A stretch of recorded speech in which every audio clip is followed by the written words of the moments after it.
গ্রামের এক কোণে এক চাষির ছোট্ট বাড়ি। ভোরের সূর্য উঠতেই শুরু হয় তার নতুন দিনের সংগ্রাম।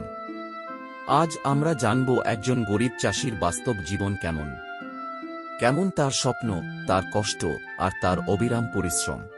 এই চাষির নাম রফিক। তার বংশ পরম্পরায় কৃষি কাজই জীবিকা।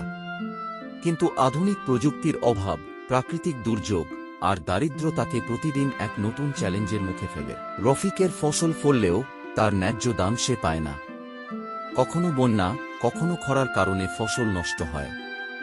ব্যাংকে লোন নেওয়া কঠিন আর মহাজনদের সুদের বোঝা ক্রমেই বাড়ছে। কিন্তু রফিক হাল ছাড়েনি। সে নতুন কৃষি প্রযুক্তি সম্পর্কে জানল। সরকারি কৃষি দপ্তর থেকে বিনামূল্যে প্রশিক্ষণ নিল। আধুনিক চাষাবাদ, জৈব সার ও সঠিক সেচ ব্যবস্থার মাধ্যমে সে তার উৎপাদন বাড়িয়ে নিল। ধীরে ধীরে রফিকের পরিশ্রমের ফল আসতে শুরু করল। তার ফসল ভালো দাম পেল, তার সন্তানরা পড়াশোনা করতে পারল। এটি আমাদের শেখায়, সঠিক জ্ঞান, কঠোর পরিশ্রম আর ধৈর্য মানুষকে উন্নতির পথে নিয়ে যেতে পারে। আমাদের উচিত কৃষকদের পাশে দাঁড়ানো, কারণ তারা আমাদের খাদ্যের যোগান দেয়।